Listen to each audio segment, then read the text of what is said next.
This is the Inner Chief Podcast, episode 378. And we'd go up these climbs and I'd be thinking, I can't go any further, I can't so no.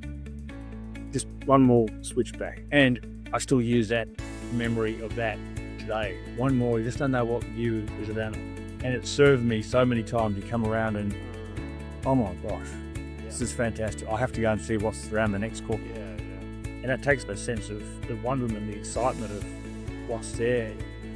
G'day, this is the Inner Chief Podcast, episode 378 with Rupert Guinness, legendary sports writer and ultra-endurance cyclist, on choosing growth and opportunity at every turn and discovering untapped physical and mental capacity through extreme adversity.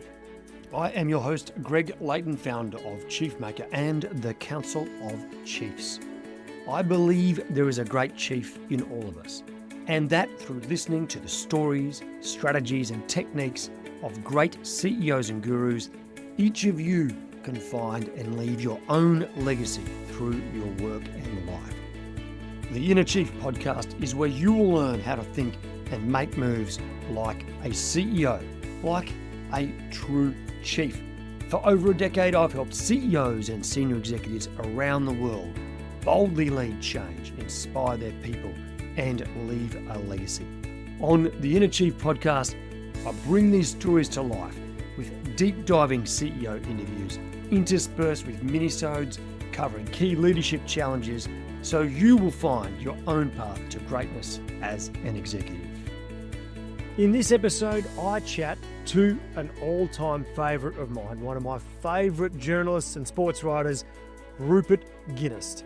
Rupert is a Sydney-based sports writer, author, public speaker, media consultant, and an accomplished ultra-endurance cyclist, adding extraordinary personal experience to his storytelling. He spent 9 years living in Belgium and France, covering the Tour de France from up close inside the tent in his famous Hawaiian shirts.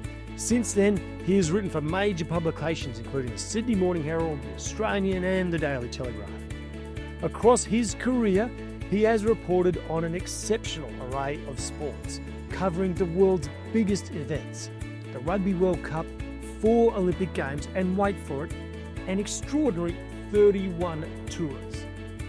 Beyond journalism, Rupert has held senior media and communications roles with the Australian rowing team, the New South Wales Waratahs, and the Rolex Sydney to Hobart yacht race. He's also written just 15 books, including The Power of the Pedal, Overlander, and The Tour. In today's masterclass, Rupert will share the harsh reality of life inside the Tour de France and the unseen battles at the back. His personal accounts of mental toughness, setbacks and breakthroughs in finishing ultra-endurance races, how he used resilience and composure to reframe weaknesses into growth areas, and why seizing opportunity, embracing uncertainty and pursuing adventure matters more in midlife. A special thank you to Business New South Wales for hosting this special episode of The Inner Chief. They have become great partners of ours, and we just cannot wait to continue supporting their work around advocacy, connection, and building the next generation of great leaders across business in New South Wales and even broader Australia. Chiefs, without further ado, let's hear from the incredible Rupert Guinness. G'day, Chiefs. Welcome to the Inner Chief Podcast here, sponsored by wonderful Business New South Wales. I'm joined by the remarkable Rupert Guinness. I've been a fan of Rupert for quite a number of years. He has no idea about that, but I've read endless numbers of his articles. He's been a journalist for years, 31 tours in the Tour de France, the Rugby World Cup, cricket, several Olympic Games. He's written, how many books have you written? 9? 15. I can't even count that high. 15 books. He's been in senior journalism roles around the world, but he's also an ultra-endurance cyclist, having completed the race across America and the India Pacific cycle race across Australia from Perth all the way to Sydney. Today, we are going to talk all about what it's like being on the inside of some of these major events, the passion that comes with the art of the story, the beauty of sport, and endurance, and what Rupert has learned about himself in tackling some of the hardest races on the planet. That Rupert, firstly, welcome to the Editor Chief. Great to have you here, mate. Thanks, Greg. Super to be here. Mate, we have a great tradition at the show. We really love to know where our guests have come from, where they started out. Can you tell a bit of a story that sums up your childhood and early life? Well, when I was a tacker, I was very much, I loved sports straight away. Yeah. I wasn't really good at it. You know, like at school when you're very impressed by your peers around you and all that sort of stuff. And I just really wasn't good at what I deemed as the cool sports, the ball sports, cricket and basketball. I wasn't very good at it. You know, the sports that I just didn't seem to fit into. Even in rugby, I loved rugby, but at the time I just played tight head prop and no one ever passed the ball to the tight head prop. I just saw more mud in my face than anything. Yeah, I wouldn't have passed you the ball either, mate. Yeah. Oh, in those early days, and I was a pretty round sort of fellow, so to speak, and I was, without knowing, I guess I was in search of something that I was good at, something that perhaps I was good at that others were not good at. And so that steered me directly towards the sport of rowing, and I just fell in love with it. And I fell in love with it. I loved the teammanship of it. I loved the skill level, the endurance part of it as well. I just developed a knack of wanting to push myself to new levels and at the same time maintain the skill level, the balance between skill and physical duress. And that very much comes down to the mind as well. That's all sounding at that time, I probably wasn't aware of it in that detail. That's what drew me to it. So and one thing led to another was endurance. In rowing, after I left school, I was too short to be a good heavyweight. So I was encouraged to become a lightweight rower. Was so many kilos ago now, and that helped me. I continued on with that, and at the same time, I was starting my career in journalism, and I love sport, and I managed to fall into the sports department, and through that, I was also got to the end of my rowing days, and then at that time was the early '80s, and that's when Phil Anderson, the Australian, first claimed the yellow jersey in 1982 in the Tour de France, and I was completely taken by the history of the sport, by the endurance factor of the sport. Again, your teammanship of the cycling, in road cycling, what a lot of people didn't realise then, and all of that. And somehow it just created one big vacuum for me, and I just stepped straight into that vacuum, and here I am today. Yeah, fantastic. We're going to get into this story because it really is quite cool. I mean, you followed your nose, you followed your passions. Before we get to that, hey, what was your first ever paying job? My first ever paying job, it was as a paperboy, because I lived in the suburbs of Sydney, and I used to have let's go and sell the papers, blow a whistle, walk into the pubs, and fell in love with the pubs very early age. Well, mate, the pubs in the 70s and 80s in Eastern Sydney, pretty good. I remember the Little Dudley Hotel in particular in Willara. It was at the time, that was when people were paid on Thursdays, and I knew that it has a crowded house there in the pub on a Thursday. Very quickly I had to. At the same time, the Salvation Army volunteer would go in there too to try and get. So I realised very quickly, just thinking my own self-interest here, I thought I've got to get in there before the salvo, because I need those tips as a young tacker. And so I'd get in there, but I changed my route, my designated route, change it from, instead of going to the old person's home, I go to the Little Dudley first and then to the old. Oh, right. Wow. So Smart. that's an entrepreneurial foray. Okay, normally I ask just, hey, what was your first ever car? But I'm going to ask two questions. What was your first ever car and what was your first ever bike? Well, I've never had a car. Oh, wow. I mean, have a license. Car license. That is amazing. Yeah. I was having lessons and then I had an accident in my second, in a dual control car, and T-boned a car accidentally down in Bondi area, and that put me off my lust for driving. And then several years later, when I moved down to Melbourne for work, someone asked me the same question, and then this person was very persuasive, and next thing I was having another lesson, and then that was going well until we drove into the street where I was living, and that's where I lost it and lost control of the car and had another crash. Yeah. I was 22 then, so I thought, that's it, not driving. So okay, then let's go to the second question. Okay, my first ever bike. First ever bike was a tricycle.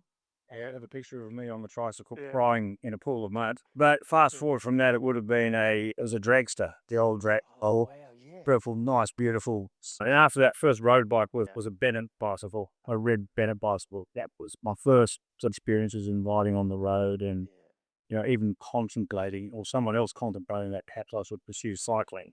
Okay, let's talk some inner sanctum kind of career work.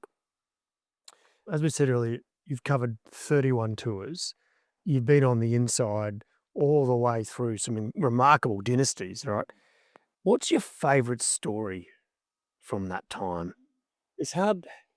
Well, it's hard not to dismiss your first Tour de France. Yeah. Everything leaves an everlasting impression. And even my first Tour de France, I thought that would, and I'd go off and do something else, but it honestly left a strong impression on me, enough to continue to, covering the tour for another 13 times after that.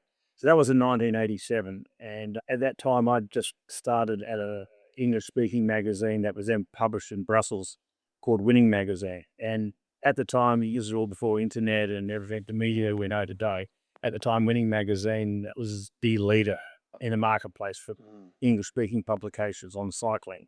They're very niche. And that magazine would come to Australia about 6 months late. So you'd read about the April classics in nearly December. Wow. Paris Bay. So the Tour de France, you'd be into summer when you're reading about the tour. But it had these beautiful glossy pictures, and the long form prose was just so, it was brilliant. And it used to take you there into that scene, the history and the environment and everything like that. So take us inside, like your first day on the tour. What's it actually like? Because I think if you watch the tour now on SBS, you get the snippets of the main ride between the big battle right at the top. But what's it really like around it? Well, the first day of any tour, let alone my first one, is basically got a blank canvas. You may have all your thoughts about who can win, who move or something, who are the riders you got to keep an eye on for the market that you're riding for, and what sort of free race interviews have you got in store. And like anything I've learned in life, you have a plan and you've got to get ready to get on a plan and just go for it. And that's the nature of the Tour de France. It changes every day. It's as formulaic as it can sometimes seem to be. It really isn't, because the dynamics change within a pedal stroke or two.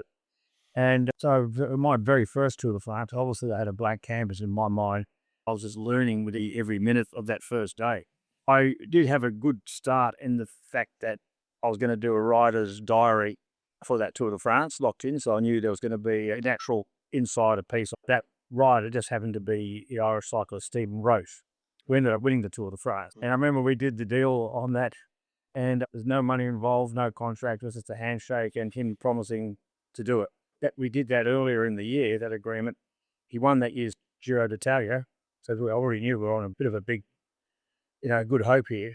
And I did wonder whether he would still do it, because he'd won the Giro and anything would get ahead of themselves, or maybe we got ahead of ourselves, but he stuck by it. And so as the tour went through, You're getting access to the guy who eventually won. yeah. Yeah, wow. So that was, So does that mean you sit down with him every day or stuff was so busy we couldn't catch every day, Yep, sure. catch up on the dial. I still have a photo of me and him sitting in the gutter Yeah. somewhere, and I've got my notepad and pen, Yeah, wow. my handwriting Yeah. notes, and he's sitting there in the gutter next to me. Yeah.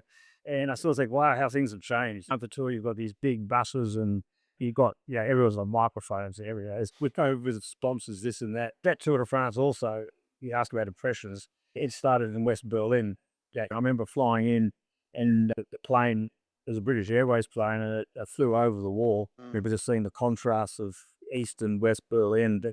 Whilst, I only just read a bit about it. I hadn't really been exposed to it. So, landing in West Berlin, and, you had places like Checkpoint, you had the wall. Yeah, Checkpoint Charlie, yeah. Some more came down in 89, right? And even the team time trial and day two, it went along the wall, but obviously not all the wall is a wall, it's just wire fences. And I remember you could see going along no man's land, and you could see the East German guards, the silhouettes of them looking across at this professional sport flying past. And that was left an impression on me, particularly the wall's no longer there. And at least you had the opportunity to see. Wow, that's quite remarkable. Where were you when Cadell won? Oh, I was covering that Tour de France. Wow. So again, it's hard not to remember that as a high point. I remember where I was. I was in Mount Buller on a ski trip. Then I was in the pub. I can't remember the name of the pub at the bottom of the mountain there. I remember sitting there watching it, and there was people all just gathered around the TVs as we watched him. Can't remember who he was chasing in the final time trial. But as the virtual clock slowly went from positive to minus, and he was under, and he was going to win. We all knew that he was home. In that time, he was absolutely flying. His team. Was it Schleck? Andy Schleck. Yeah, Andy Schleck, yeah. Cadell hadn't won the Tour before then, but he made these big inroads in staying within distance to mathematically win in that time trial. But Cadell, he was flying, and to the point where they had to tell him to slow down because they were worried about he may, some misfortune may happen. And Cadell's career did have a lot of misfortune here to that final victory. So you can imagine the tension in his team car. Oh gosh! Just ease up. You don't have to win the stage today. Yeah. Secure the yellow jersey, and it was like as much joy as relief. Not span. They saw the final stage in Paris, but that the press conference was in Grenoble, in the in Velodrome. There is where the press room was, and Cadell came in, and for the first time in a lot of years, all the press stood up and applauded the Tour winner. So there was an immense joy in seeing someone like Cadell, who had gone from the highs of being, he was fifth on his first tour or eighth, and then getting second twice and missing out on both times in less than a minute, then free falling into what a lot of people deemed was going to be at the end of his career with some poor places, and then for him to come back and win that was really an example of perseverance, resilience, self-belief, all the qualities that in any sport you love to see from an athlete. You come back from adversity. So there was immense joy for that. I know he feels he should have won more than one tour, but that one tour signifies, as he did recognise himself later, it was 20 years of experience. Before we move on from the tour, you and I spoke in the lead up to this about what happens not at the front. Like what happens at the rear of the peloton. The sprinters are only good on sprinter days, and then they somehow struggle over the top of a mountain finish, and they're with their teammates throwing up in the gutter. And that's not so much covered. Can you talk a bit about what's that like for those guys? And I'm very much, as you say, I was very much driven by not necessarily riders who win as much as they respected, and they left lasting impressions on how and why and that they won. But the riders who are further back in the field, who are struggling just to finish, struggling to do their job within the team, as a domestique, you're basically a team helper trying to help your designated leader win, whether it's in the sprint or whether it's for your overall classification, such as what Cadell was pursuing, whether it's just for a stage. If you're a domestique, you have a specific job, which is to help someone else win. None of the glory. So that's most of the people in the field, right? Most of them, you think it's 100. Then the fields were over 200. Now they've brought that number back down, but still a lot of right. And they've all got jobs. They've all got goals and ambitions. Anyway, to see them go through their own struggles, through injury from crashes or poor health or whatever, and then have to try and make a time cut every day, that is superb to see. Not superb is not the right word, but it's so inspiring to see the work that's put in behind that, and it goes into the mental capacity of those riders to do that. There is one example, if I can. Yes. That's the 1999 tour, and stage one, and I was actually following that stage on a motorbike. So we were right behind the peloton. And there was this early crash, massive crash. It's just like they're all over each other, and you just saw legs sticking up, arms going right, and bikes. You're thinking, how are they going to untangle this mess? And they do.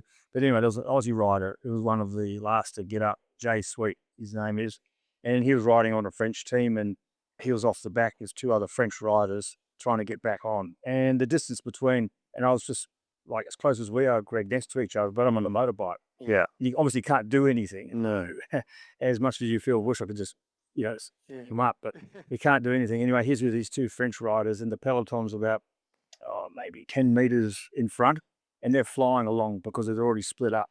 And Jay, you could see these three riders thinking, I've got to make this effort to get back on into the slipstream of the Bunfer front. And the two French riders, you could see them prepare and made their individual efforts. The final 10 meters, and anyone who's ridden a bike will know that's just the most painful place to be in. And the energy you expend to get back on, it's probably energy you're going to pay for later in the day.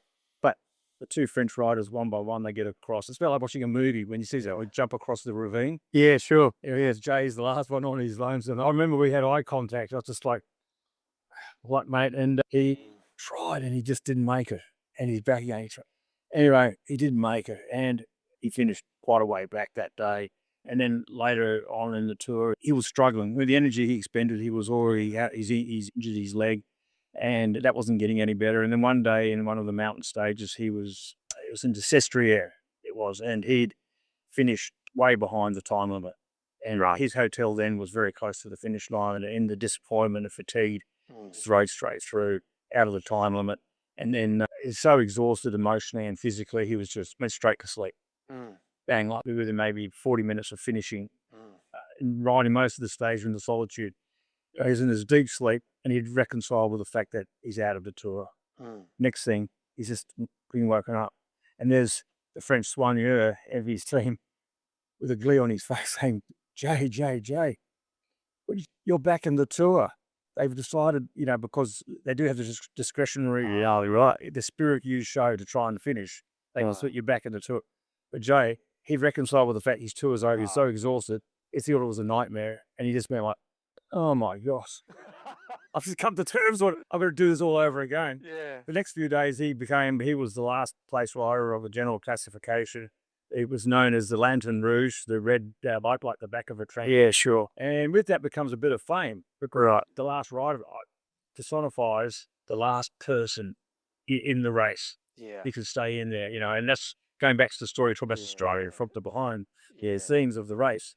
He became the centre of attention. So he was doing interviews every morning. Yeah, wow. Lantern Rouge.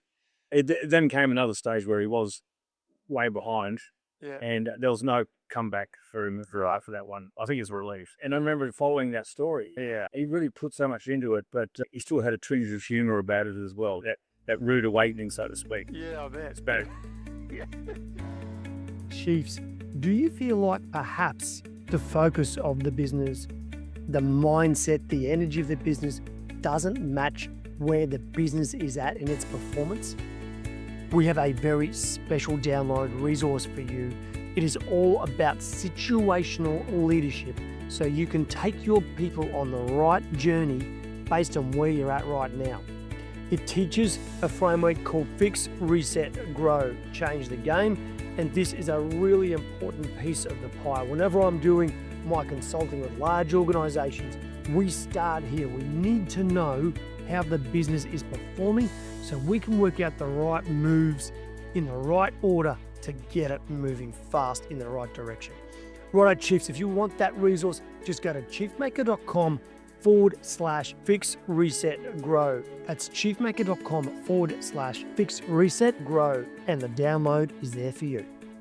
I want to talk to you about the race across America and these incredible journeys that you go on. You do go for these emotional highs and lows, but sometimes you end up laughing at yourself and the ridiculousness of where you're at. Other times you're crying.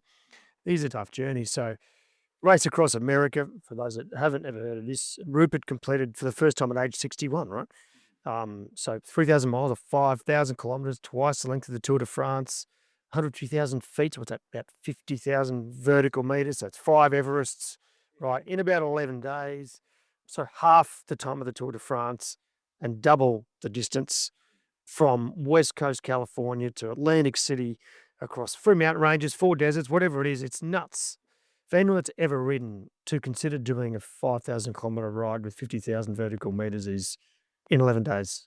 Most of us, it's unfathomable. Yeah. Well, I didn't do 11 days. So it was 12 days was under 60 is the time limit. Right. And for me, it was 12 days and 21 hours is at 60 plus. So. Doesn't change much for me. But it's all right. No, I understand the need to clarify, yeah. So talk me through, so there's a couple of things I want to talk about here.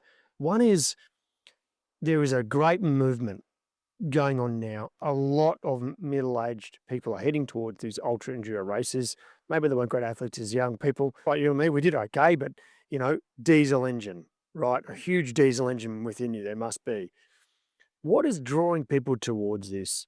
And what did you discover about yourself doing this race? Well, working backwards, what I discovered most was we as human beings have a lot more in us physically and mentally than we give ourselves credit for or we even tap into. I think, call it, I wouldn't say, well, you could call it survivor's skilled or whatever. But there again, this is events like Race Across America you sign up for. But the term survivor is usually from the circumstance that dodge your control. It's Mother Nature or something. So it's probably a bit extreme to say survivor's strength. But I think I do believe we have a lot more in us as human beings than we just give ourselves credit for, that we actually tap into. So when we think we're at the brink of something, emotionally or mentally or physically, I don't think we don't realise how much sport we still have. And so through that, I think I've learned how to be mentally tougher, mentally calm and positive when under duress. I've learned how to compartmentalise setbacks better. Of course, there's emotions with setbacks, which is only natural when you invest a lot into something. But then there comes a point moving forward, you've got to park that and look at objectively what the situation was and how you can move forward from it. Because, with Race Across America, I did it the year before as well, and I didn't finish. So there was a lot in it as well. I could have just, I was emotionally distraught about not finishing, a whole swag of different emotions. I was embarrassed. I felt accountable. It was just the third day of the race. I'd had a nerve injury, an ulnar nerve injury. I just wasn't able to control myself on that. Basically, I was slowing up, getting slower and slower, out of time limit. I suffered from some dehydration from the desert. So my capacities had been limited by that as well. But the support crew and day and night, they were really worried about my well-being, and they didn't see me crash, particularly some of the mounts were going down. And because with Race Across America, you give your crew chief the keys to the car, so to speak, but also you're in charge, and what your call you must abide by. Right, so they can throw in the towel for you, essentially. Yeah, sure. Yes. And that's what I wasn't in a state to make sensible decisions, so they had the courage to. Yeah, sure. And as I said, you'd rather see me, I'm in the back of a car DNFing, and so that's what happened there. So based on that, I was all those emotions I felt then, which were natural, but do I want to go back and do it again, or do I just say, hey, we're in a crack? And no one would have really said much more than it was disappointing, but then I decided to give it another go. Yeah. And so, I was disappointed, and there came a point I thought, well, no, I've got to stop being a sad sack. I have to move on. And the areas that I identified as my weaknesses, or areas where I'd let myself down and others down, instead of calling them weaknesses, the first thing I did, I just said they're areas of growth. I need to have a reformation behind addressing it. If I just say they're weaknesses, that would have just compounded, reinforce it. I'm weak at this, I'm bad at this, and it wouldn't help me go forward. So they're areas of growth, and have fun with it. And that's what I took into Race Across America in 2023 and finished, and only just finished. On my age group, and we talk about Lantern Rouge. They give a Lantern Rouge prize, and you get your finishes. You get your medal, your finishes, you get the whole swag of stuff. That picture of me just carrying all the stuff. Yeah. But a lot of people don't finish. That's And what's that feeling when you cross the line? Is it relief, or is it? They're more a lot like relief. The last day, this is what when I said is that 12 days plus it, well, because around about the 11th day, that's where the wheels really started to fall off big time, because I had this condition which is known as Schirmer's neck, where you can't keep your head up. When you think about it, you got 12 days plus over the handlebars with your head. Handlebars. Your head is actually a third of your body weight across. So that's a lot of weight to have over. And basically your muscles around your shoulders and your neck. Just can't handle it. If you were to hold the glass up, you say, oh, that's easy. Yeah. Or I'll come back to you in 12 days. See if he's still doing it. And not say it won't be possible, but it's very hard. Yeah. So the last day and a half, Sherman's neck condition struck me, and we tried everything from, we tried the neck brace. It didn't work. We tried using a light tube, strap it around my head and tape it back. Strap it down your back. Okay, I get it. Yeah. That didn't work. You tried gaffer tape. Yeah. Bring the gaffer tape. Just to strap your head to your back. Yeah, none of this is a good look, but there's a lot of bad looks. Yeah. We should do a podcast like that. And then and finally, the best option was to hold my head up like this, just this way. I was like, ride one-handed. You ride one-handed, yeah. And right. And obviously that ties up well. So it was very much. So then your arms working, right? Well, I know it was. Yeah. And this was unfolding. And then the day before, because there was an official who was mopping up behind us, because I was the last rider on course, and he said to one of the crew, "Oh, Rupert, he would walk it into the time limit from here. Yeah. This is his time limit. Yeah. In get people chasing the Yeah. Here is this symbolic blue line at the back. In the back, and it suddenly was one moment. I was safely within it, just had to finish. The next moment, it's right up my plat. Yeah. And on the very last day, after we came out of the hills of Maryland, outside of Washington on a Monday morning and in peak hour traffic, and you're suddenly on the highway. That sport crew trying to tell me, move over a lane here, move over this, and it all got just too much for me. And I just stopped in the middle of the highway, walked across to this grassy knoll outside a supercentre, sat down, and I just put my head in my hands and burst into tears. And I said, I just can't register. My cognitive skills are completely shot, and I just had to stop. I was 12 kilometres from the finish, which that year was in Annapolis near Baltimore. And what I didn't realise then is that this official town, one of my crew said, you better get him on the bike. His SV only got half an hour to finish. There's 12 kilometres, and you'd think, okay, that's easy, 12 kilometres in half an hour. But at the tail end of, almost 5,000 kilometres, and you've had Sherman's neck out. To the credit to the support crew, and your support crew is so important. Any race across America finish or performance, they didn't panic. They just, obviously Friday they must have thought, gosh, but they just refueled me, got me confidence back up, and I just rode in. It was only when we finished on the unofficial time, I'd only made it by 19 minutes. Wow. Yeah. On the reconfigured time a month later, I made it by 3 hours. But on the day, it was 19 minutes. And That's not much when you're riding from one side of America to another. the previous night, when I was dealing with all the Sherman's neck in the darkness at night, I was going through some cognitive weak moments where I couldn't get in my head how many kilometres to go. One point I thought, I'm no way going to make the title. I failed again. And the crew had to try and get me to understand mathematically that I'm still within the time. All this stuff goes through your head. Too much. And say there's fine moments, where moments, if I saw videos of those back, be pretty embarrassed, perhaps ashamed. But the thing is, it strips you bare. The support crew gets stripped bare too, because they've got to be more alert than I do. So it's a very interesting human experiment, that's for sure. So you cross the line, relief is a primary emotion, things settle down, comes back a few days. Let's say a few weeks on, how do you view the world differently after than before? Well, there is a little bit of, you do feel a bit of sense of loss in some ways too, because something you've been pursuing for a number of years, it wasn't just the year I tried. It was there was also 4 years before that where, you mentioned about the Indian Pacific Wheel Race. That was my first experience in ultra riding, a different type of event. That dates back to 2017. So 17, 18. And then I got the idea to do Race Across America. And I qualified for Race Across America, but then COVID came. And then in 2020, Race Across America was cancelled. So they put on a virtual Race Across America. So at the last minute, there's that 18 of us who put our hands up to do it on a home trainer. So how many kilometres you could ride on a home trainer in 12 days. Wow. And we had 18 of us from all around the world, all linked in. Oh my gosh. How far did they go? Look, the target to win it was, I think, 4,600. Only one person reached that target. Wow. I came eighth, but I did like 3,700 kilometres. So that was a huge thing. I think it was the novelty of it. You remember, just before COVID, people were doing. The novelty definitely got you through, but I wouldn't do that again. But that's COVID, isn't it? Yeah, that was COVID. People running marathons on their apartment terraces and things like that. Exactly. Yeah, you're doing stuff just to stay sane, right? But there's still like a long period of time, and suddenly it comes to an end, and you think you want to do next from your career to what challenges you want to do next. And so what do you? This is really important.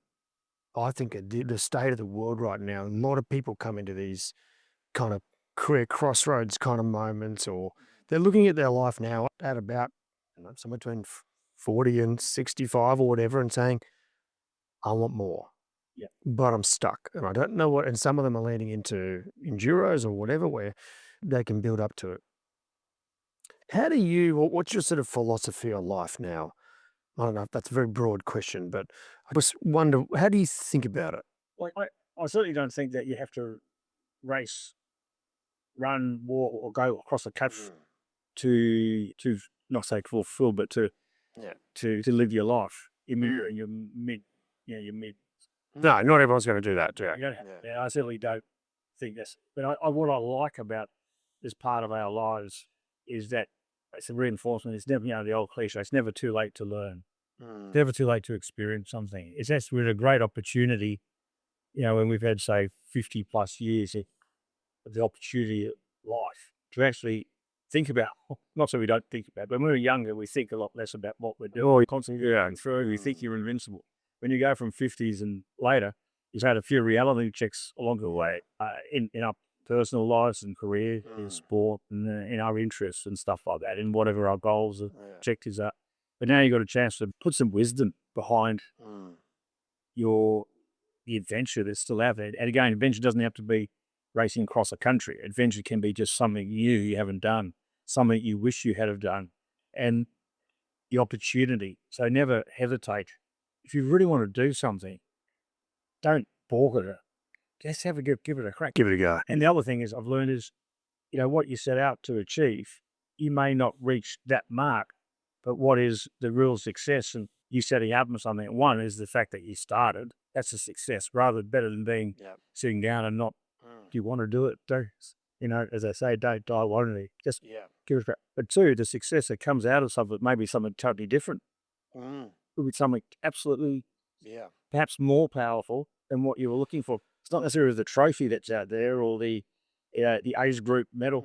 It could be the experience that you endured and you may have finished, but learning that, wow, I got through a sticky situation there. I'm really proud of myself and the people who helped me to get to that point.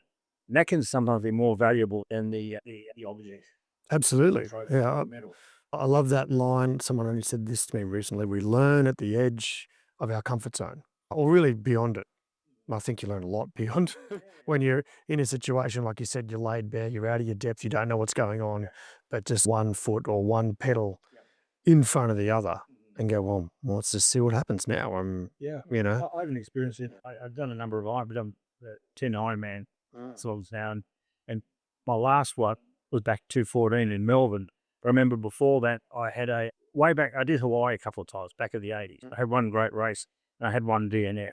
And I realised down the back, and I probably shouldn't have DNF. I was probably done to handle the setback of the bad day, and I was expecting more than what I happened. I look back on that now. Anyway, one thing I got out of that though was accept that for what I learned from and put that in practice later. And then fast forward to 2014, I was trying to beat the 10-hour mark, and I was always trying to beat the 10-hour mark. It's a bit like the people trying to beat it 3 hours at a marathon. And I was on target, on the bike leg. Then I had a puncture and I just cast aside all that. Then I came into the transition to the marathon and I had a twinge in my leg. I thought, here we go. It's all going to unravel. And I said, don't think about that. Don't think about it. And I took a leaf out of an Australian, Peter Jacobs, who won the Ironman in Kona 1 year, and he was leading in the marathon, felt tightness in his legs, and he stopped. He had the calm of mind to stop and stretch for 4 minutes. Wow. Just because he realized When he was leading. That is incredible. That is so calm. This is the front end. I was like, hey, and all eyes were on Peter Jacobs. There were no eyes on me. I was another person at the back of the pack somewhere. I said, you know what? I'm just going to walk the marathon. And I'm going to just stop and walk and just walk my way in, just see how I go. And what I did do, I turned my watch around to forget about the time of it. All the expect that come out in positive spirits. Be positive about the day. And I thought, I'm just going to walk. I started walking and running. And then around about halfway of the marathon, that's where somebody next to me, their partner, came out and said, hey, Fred, you're going great. You're well on target to beat 10.5 hours. I went, mind you, I thought I was going to meet like 12 hours, 14 hours. I thought, all right. I'll take that. So I watched back on. And so got to the end, finished 10:28. And the old me would have been disappointed for being so close after all that stuff, without not beating 10 hours. But I thought, no, that 10:28 meant more to me than it was like 10 would have meant on that day. But I could reaffirm, be calm under pressure. There's a journey maybe a bit longer, metaphorically. The reward can surprise you. Chiefs. More from Rupert in a minute. Now, recently we had on our Best of series, Tim Oberg, the former CEO of Parkrun Australia. We spoke about escaping the rat race, building a vibrant community, and managing anxiety. Here's what Tim had to say about the importance of connection. So one of the things that I think Parkrun made obvious to me, and still does, was that as people are getting older, it's harder to maintain that sense of community unless you've got things like Parkrun that are driving that connection. You know, people, they move out, they lose touch with friends, they lose touch with family for whatever reason. From a well-being perspective, yeah, of course Parkrun people are physically active, they run and they walk, but that's not the driver. The driver is the community.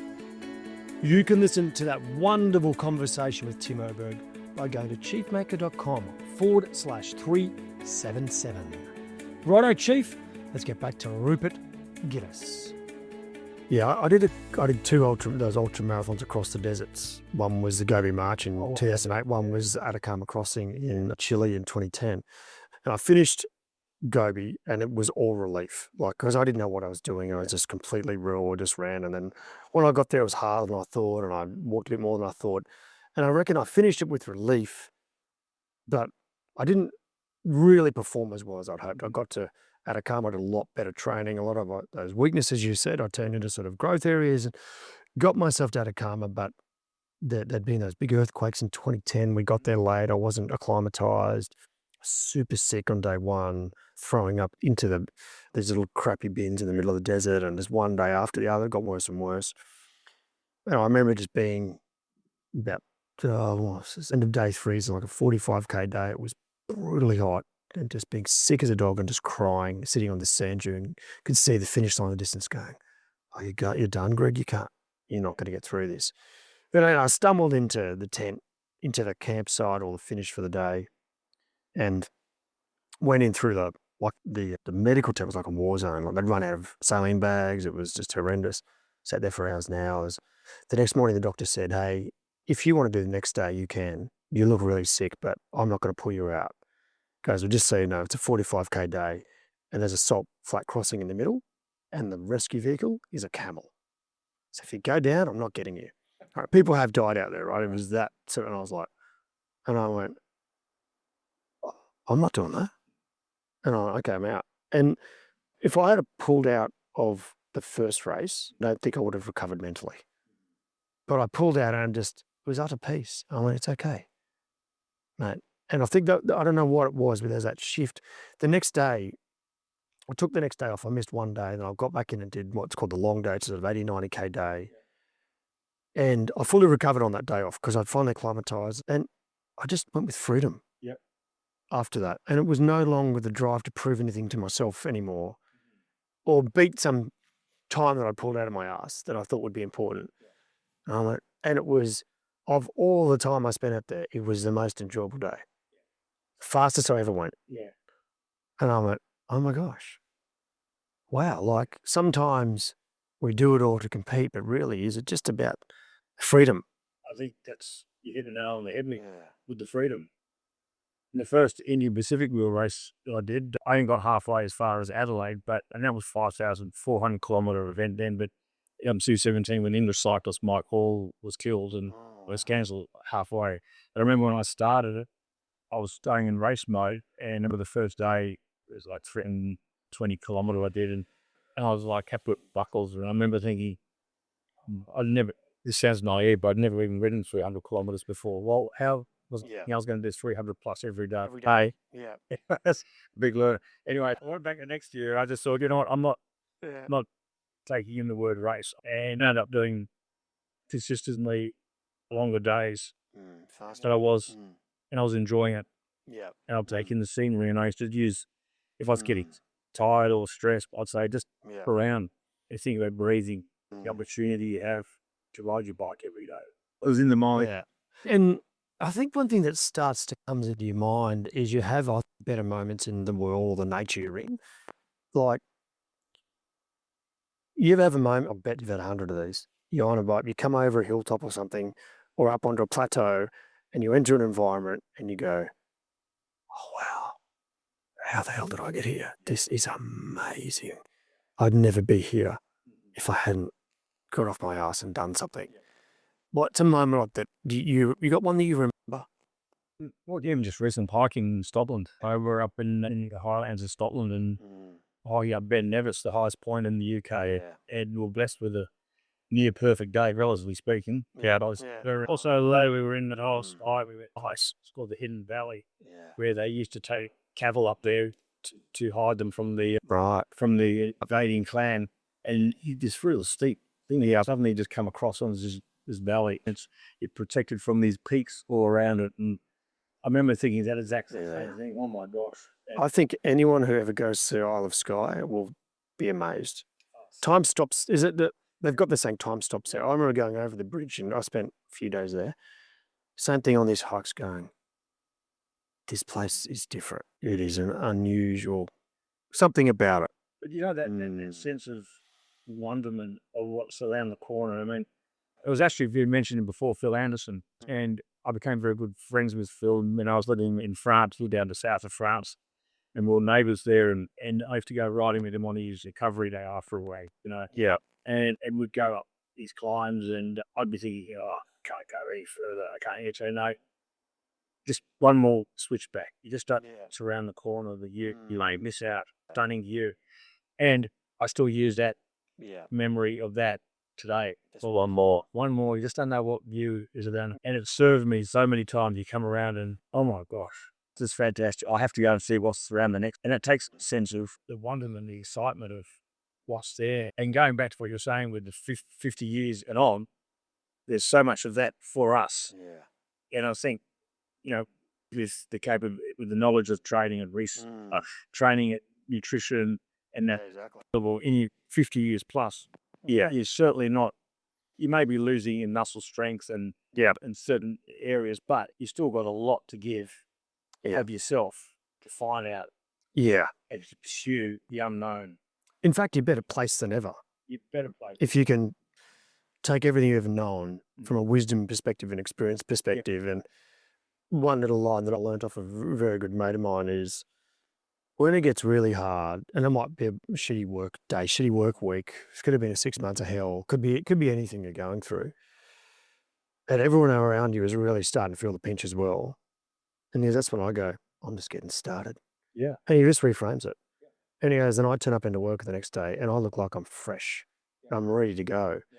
And he says, I just restart. And particularly if it's competitive and the opposition look over you and go, wow, oh my God, this guy, he's got, and often it is this, the reset, but I think you learn that from things like what you've done.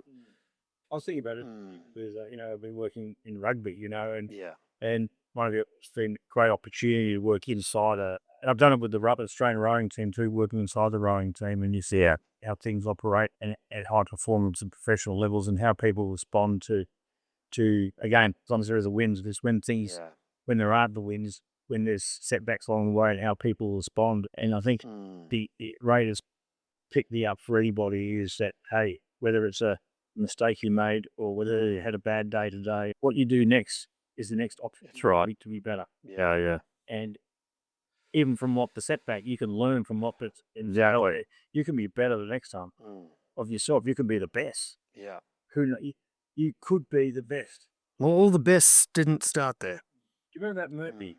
I saw a clip of it again. I loved it. It was go back to the Winter Olympics in 1980. Cool Runnings. Cool Runnings. Is that the ice hockey? Oh, no, Cool Runnings was the sleds. Oh, no, not the bobsled. That was the it was the ice hockey game, and the United States were playing the Soviet Russia. And there's a locker room scene there. There's Kurt Russell as the coach. 9 times out of 10, they'll be the best team in the world. They're going to kick our ass. But one time, they're not going to be. Tonight, we're going to be the best. Yeah. We're going to beat them. And they don't even know it yet. And that reinforcement. This is your opportunity. Be the best of yourself, the best anything. And that, to me, that's really exciting. It's the next step, the next day, the next week, the next season. And we play over drops and teams. You can't change being dropped. What you can do is change being selected. Exactly. And in fact, what everyone's looking for is your response to the setback, to the difficulty. And I look at, if we jump into the Wallabies right now, and I've worked inside elite sport and elite rugby as well, I'm always looking for, is this an athlete that is a learner and a grower, or are they toxic and are they negative and what drives them? In particular in the team environment, because are they an adder and a positive, or are they actually a detractor from the team? I look at the current Wallabies and you just look setback after setback, it just doesn't seem to impact them.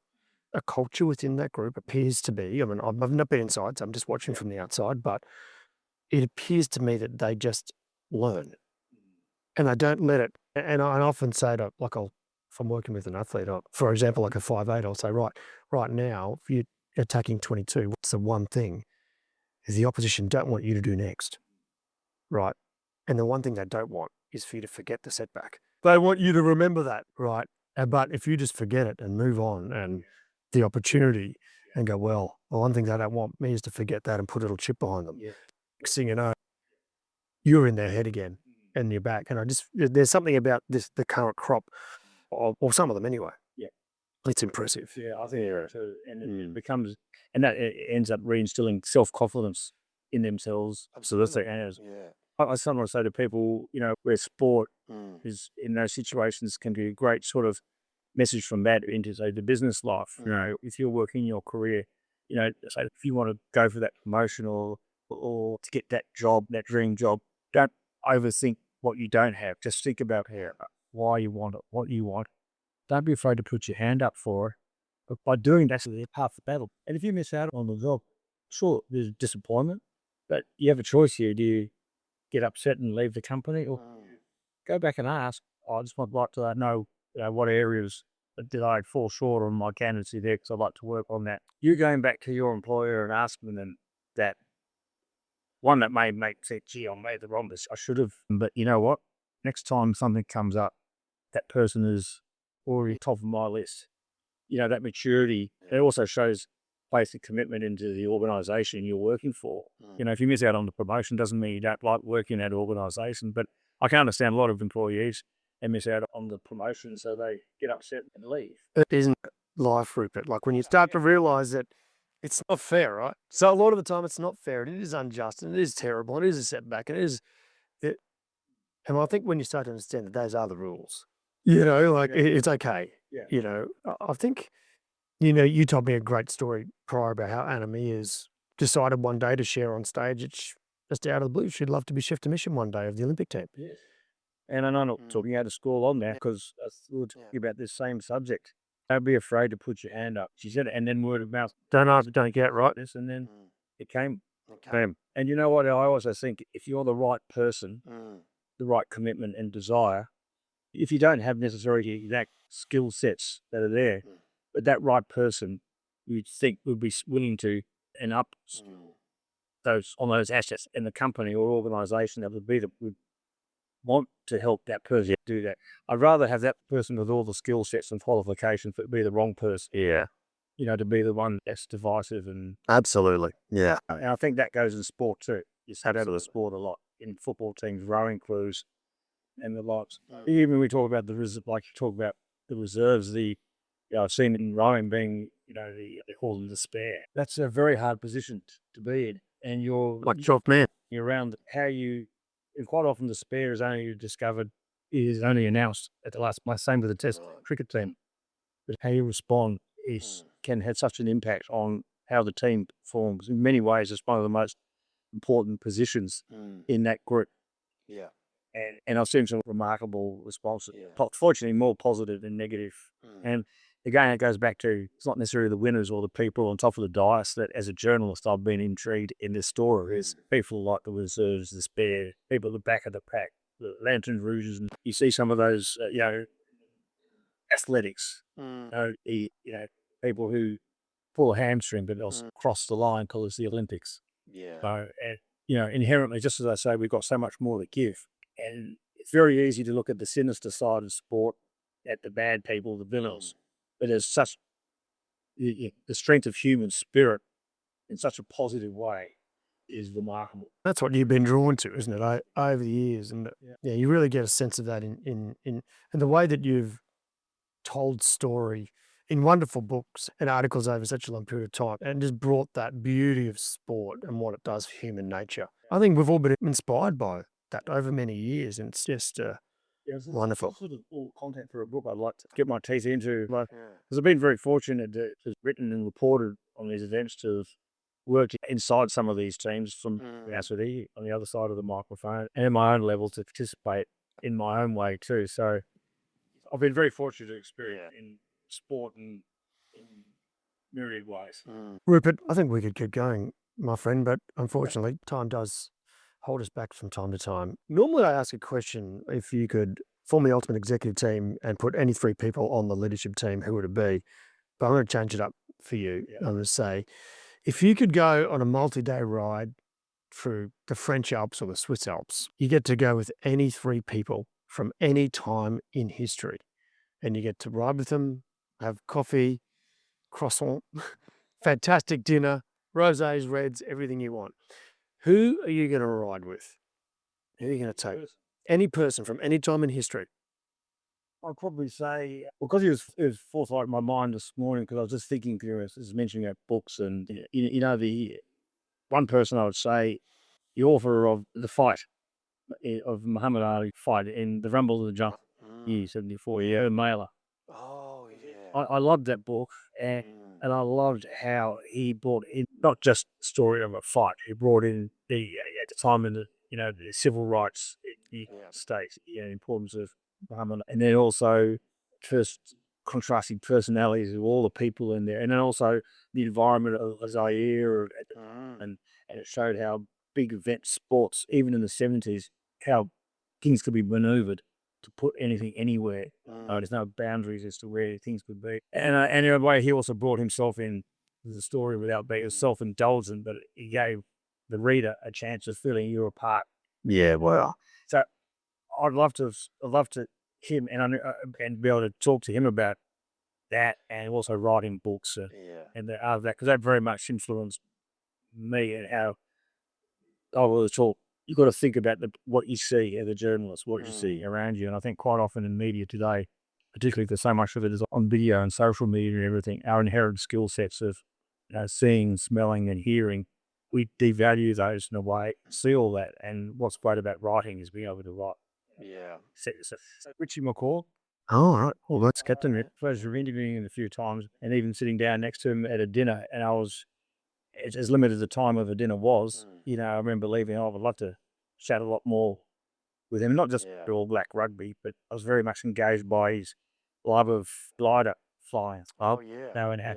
And I really loved the fact he used to talk about how would he look at the gliding, look at the clouds ahead and anticipate where you can go everything. And suddenly dawned on me that, his position as a number 7, he had such great read of the game to see several phases ahead. I thought this is just like gliding. Seeing, anticipating. And I'd like to be able to do that. Another one for me would be, because I never had the chance to interview him, but Sir Hubert Opperman, who rode the Tour de France in 1928, and he also became federal politician as well, but he died in 1996. It was one of those sort of, I must interview him one day, and I never got the chance to. He was very much a pioneer for cycling in going back way earlier. He wasn't the first Aussie to do it. Snowy Munro and Don Kirpin were the first in 1914. But those two inspired Sir Hubert Opperman to do what he did, and he was a superstar of a cyclist, and obviously a very intelligent, astute person. Tell from his career in politics. And I think, I don't know how many chiefs and gurus have had on the show, hundreds and hundreds. No one's ever said any of those three, which is great. I love that. I think that is utterly fantastic. Rupert, let's finish off with a final message of wisdom and hope. I think I've used the word opportunity a few times. Opportunity is such a positive word because it's what's in front of you that can take you down the next step. Don't be afraid of opportunity. Seize it. Don't be afraid of what the end result may be. Seize that opportunity. Your reward may not be what you're hoping for. It could be something else, the surprise around the corner. you may not even know what you're looking for yet, but you'll find it if you have the courage to seize the opportunity. Don't hesitate. Time goes past too quickly, as we know. There's this great chat today, Greg. Doesn't it? Yeah. My friend, what an awesome chat. I really appreciate it. Thank you for coming on the show, and hopefully we'll lure you on again one day. Wonderful. Anytime. Yeah, cheers. Chief, that sums it up for this week. A highlight for me on The Inner Chief, one of the great journos. Look, Rupert is as real and awesome when you meet him in person as he is on the show. He's just a hunter of the story, and in many ways, actually, a story maker in his own right. Full kudos to the great man, and we sincerely appreciate his generosity and time. Thanks again to Business New South Wales for hosting us and sponsoring this podcast. All the show notes can be found at chiefmaker.com/378. And if you would like to stay in touch and hear all about some of the best resources you can find anywhere in the world to improve your performance at work, go to chiefmaker.com/subscribe. Now, Chief, if you're yet to rate the episode and subscribe, I hope you'll do so soon. It helps others see the magnificent value that the chiefs and gurus bring to their life and career. So make sure you hit subscribe on your podcast app now, give it a 5-star rating if you think it's worthy, and leave a short review about your favourite episode.